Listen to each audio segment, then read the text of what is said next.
neurociência trouxe muita coisa para a gente. Por exemplo, a área da penumbra, que era uma coisa desconhecida na época que eu fiz medicina.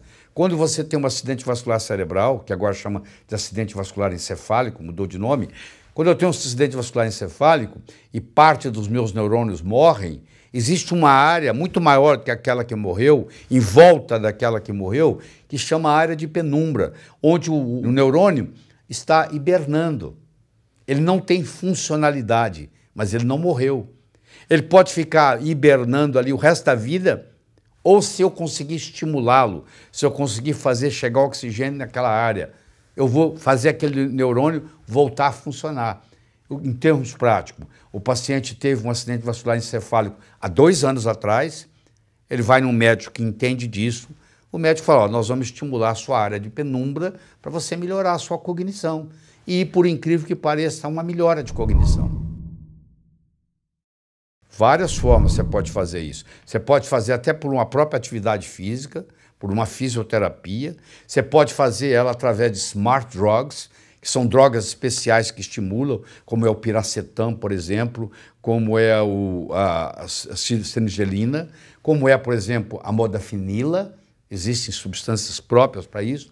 Ou os nutrientes clássicos. Eu posso dar uma composição, por exemplo, onde eu dou tirosina, eu dou acetil L-carnitina, eu dou GABA, eu dou serotonina, eu dou vitamina D3, eu dou metilfolato, eu dou metilcobalamina, eu dou zinco, eu dou B6, eu dou DHA, eu dou alfa-lipóico, eu dou NADH, eu dou glutationa.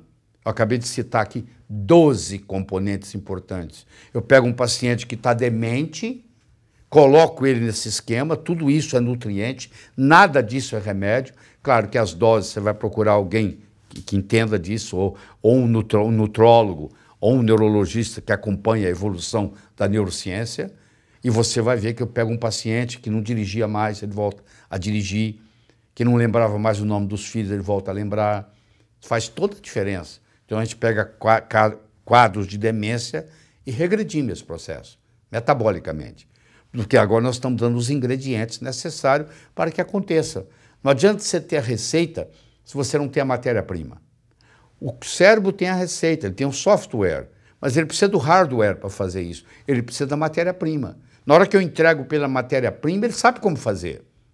Essa que é a beleza da coisa. Então, a gente não está mais dependendo, teve um acidente vascular encefálico, vai ficar o resto da vida assim. Não, não vai não.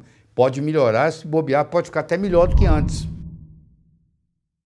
O cérebro tem uma plasticidade muito grande. Essa plasticidade não advém dos neurônios.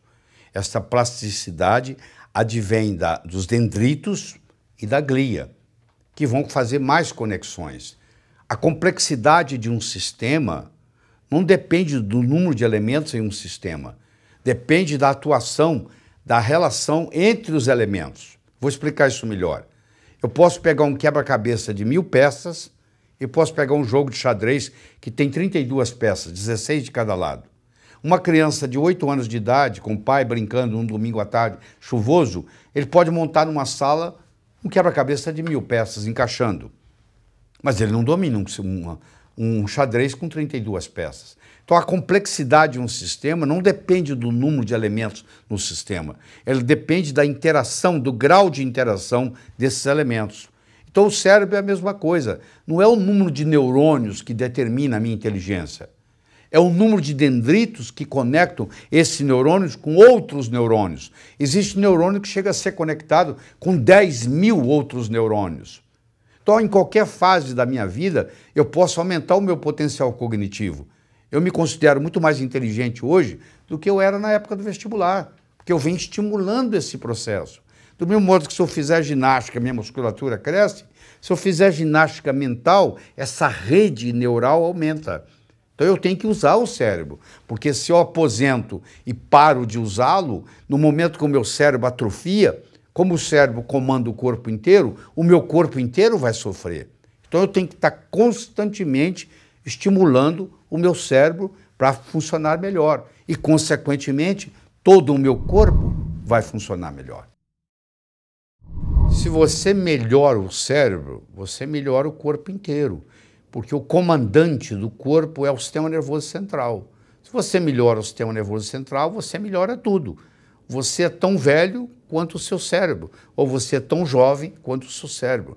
Por isso que melhorar o cérebro melhora a vida e põe você mais predisposto a resistir às doenças. Então, o tratamento cerebral é uma peça fundamental na saúde. Se o seu cérebro está deteriorado, a sua saúde está deteriorada. Se você tem um cérebro jovem, forte, produzindo neurotransmissores, você tira direito as doenças que vão aparecendo na sua vida.